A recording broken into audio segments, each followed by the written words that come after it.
Hi guys, samahan niyo ako. Mag-breakfast tayo sa Chinatown at maglakad-lakad na rin dito sa Binondo. Nga pala, simulan natin ang araw sa pagkakape. Dito nga ay mura lang yung kape.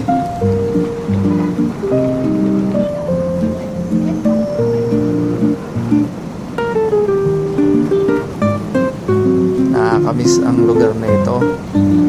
Sobrang dami sasakyan at talagang tunog nila ang maririnig mo.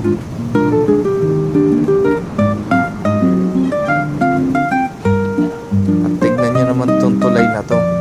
Napaka-aesthetic, diba?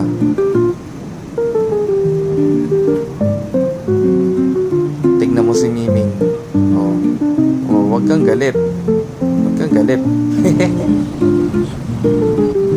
Tignan itong Binondo Church. Ang ganda ng loob.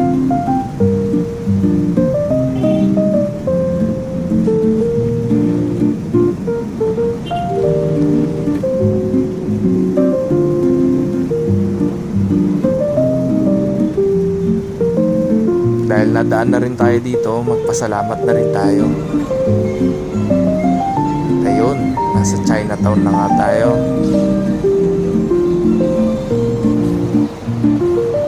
Hindi makukumpleto ang paggagala dito pag hindi mo nakita ang mga Chinese restaurant.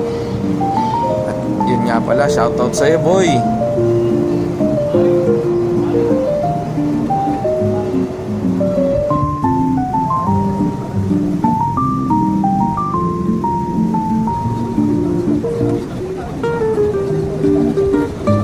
Parang sarap, di ba?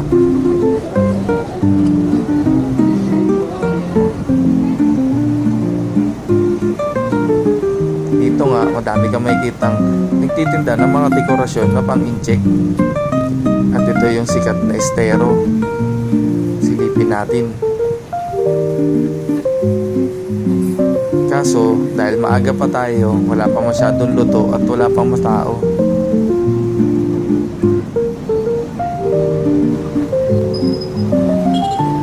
Dito nga ay madami prutas at gulay na nagtitinda.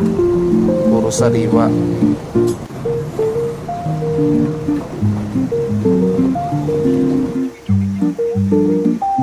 At syempre, bilhin na rin tayo ng pang-uwi kay mami.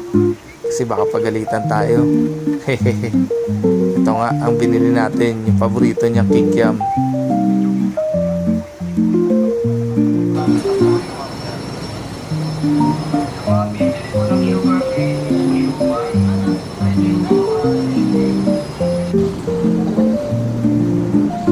At ito na nga ang nakakatakot na part dito. Wala kang pera, talagang malulula ka sa mga ginto dito. Kaliwat kanan na tindahan. At syempre, mag-almusal na tayo.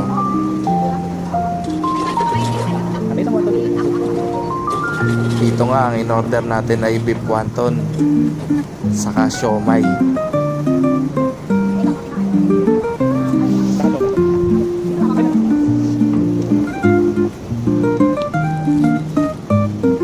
Mukhang sarap. Yes, po.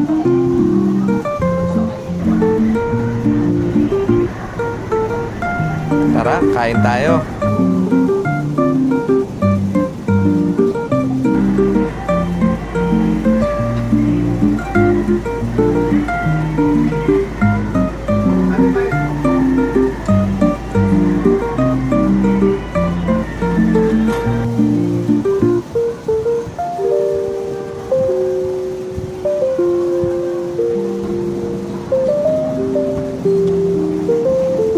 So, yun lang guys.